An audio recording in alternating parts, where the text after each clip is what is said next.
It was a rainy November night when the police were called to a scene that would haunt the city for decades. The streets were slick, the wind slicing through alleyways, and in the dim light of an abandoned warehouse, the body of a young woman lay hidden, almost forgotten. There were no witnesses, no fingerprints, no signs of struggle, just silence. A case like this should have sent shockwaves through the community, but instead, it slowly faded from the headlines. The files were stacked in dusty cabinets, and hope of finding the truth seemed as distant as the stars. And yet, quietly waiting among those old, forgotten papers was a single drop of blood. Small, unassuming, almost invisible, it would later become the key to unlocking a mystery that had eluded investigators for over 20 years.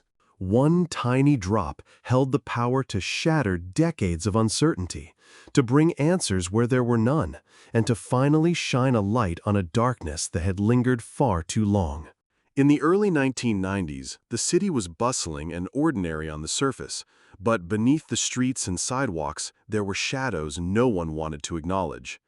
On November 14, 1995, 23-year-old Emily Harris vanished on her way home from her job at a small bookstore.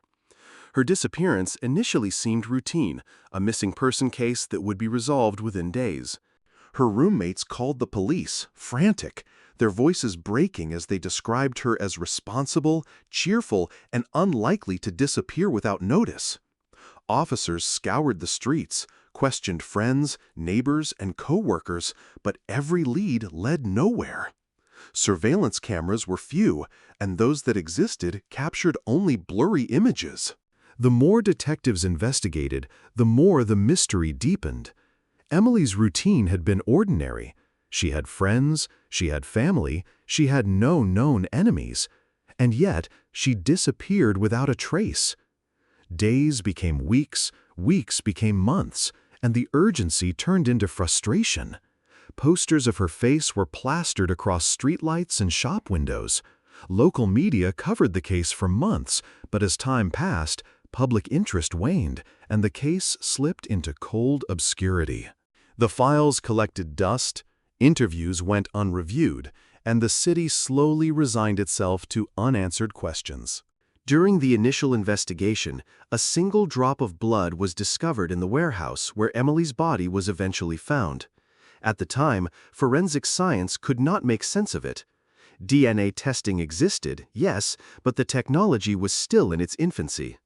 Investigators cataloged it, preserved it, and filed it away, unaware of the monumental significance it would one day hold. That one drop of blood, seemingly insignificant, remained in the shadows for decades, its potential unnoticed, waiting patiently for a time when science could finally speak its truth. Fast forward to 2018. Forensic technology had advanced in leaps and bounds. Cold cases that had seemed unsolvable were now being reopened and solved with startling precision. Detective Laura Bennett, a seasoned investigator with a reputation for relentless curiosity, was reviewing old cases when Emily Harris's file caught her attention. Something about the preserved drop of blood intrigued her. It wasn't just a remnant of the crime. It was a voice that had been silenced for over 20 years, waiting to tell its story. With painstaking care, Bennett sent the sample to a lab specializing in forensic genealogy, a revolutionary method that combined DNA analysis with online genealogical databases to trace unknown suspects through distant relatives. Weeks passed in quiet anticipation until finally the breakthrough arrived. The DNA matched a distant relative of a man who had lived in the city during the 1990s. From that single connection, detectives began tracing family trees, addresses, employment histories, and personal records. Slowly, painstakingly, a suspect emerged from obscurity. Thomas Reynolds, a man who had moved away shortly after Emily's disappearance, had never appeared in criminal databases. On paper, he seemed ordinary, unremarkable. But as detectives delved deeper into his past, a pattern of violent tendencies, though previously minor, began to emerge, painting a portrait that made him the prime suspect in Emily's case. When Reynolds' DNA was obtained and compared to the long-preserved sample, the match was conclusive. For the first time in more than 2 decades, there was someone to hold accountable. But the investigation was far from simple. Reynolds had meticulously covered his tracks. There was no clear motive, no obvious connection to Emily, only shadows and fragments that hinted at a chilling reality. Yet as detectives reconstructed Emily's final hours, connections became clear. Reynolds had worked near Emily's bookstore. Grainy archival footage placed him in the vicinity at times that coincided with her disappearance. Small, almost invisible threads began to tie him to the crime, revealing a dark and hidden narrative that had been invisible to the world for years. The arrest was dramatic in its own quiet way. Reynolds had lived unnoticed for decades, blending seamlessly into everyday life. When confronted by the police, he feigned ignorance, denial written across his face. But forensic evidence was undeniable. The single drop of blood spoke louder than any alibi, louder than lies, louder than years of silence. It had waited patiently, defying time, until the world could finally listen. During the trial, prosecutors presented a narrative that sent chills through the courtroom. They described the meticulous work of detectives, the revolutionary use of DNA technology, and the quiet power of a single drop of blood. Expert witnesses detailed how advancements in forensic science had transformed the investigative process, allowing decades-old evidence to speak with newfound clarity. For Emily's family, each revelation was both horrifying and relieving. Every small detail, the preserved sample, the reconstructed timeline, the genealogical match, was another piece of a puzzle that had haunted them for 23 years. Reynolds' conviction sent shockwaves through the city. Residents marveled at how something so small, so easily overlooked, could finally bring justice. The case became a symbol of hope and persistence. It inspired documentaries, podcasts, and countless discussions about the evolution of forensic science and the importance of revisiting cold cases.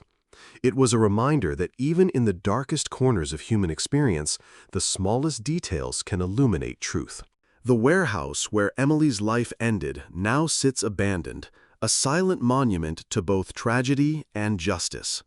For Detective Bennett, the case was a testament to patience, perseverance, and the unwavering belief that every case has a story, every witness has a voice, and sometimes justice comes not from dramatic breakthroughs or confessions, but from the quiet persistence of evidence waiting to be understood. Emily's family, though scarred by the past, finally found closure. Friends, neighbors, and even strangers reflected on the incredible journey from disappearance to conviction, amazed by how a single drop of blood could change everything. In the years that followed, the story became legendary in law enforcement circles. Cold cases were reopened with renewed vigor, and detectives approached old files with fresh eyes, wondering which forgotten pieces of evidence might still speak. Emily Harris's story, frozen in time for decades, had become a reminder that the smallest clues can have the largest impact. The tiniest details, preserved against all odds, could finally reveal the truth. And so, what had begun as a disappearance on a rainy night ended with revelation, justice, and awe. One small, unassuming drop of blood solved a mystery that had haunted a city for more than 20 years. It proved that even the most elusive secrets, the darkest shadows, could be illuminated when science, persistence, and human determination converged. Every unsolved case has its story. Every silent witness has a voice. And sometimes the world only needs to listen long enough for the truth to emerge. In Emily Harris's case, that truth waited patiently, in a tiny drop of blood, ready to finally speak.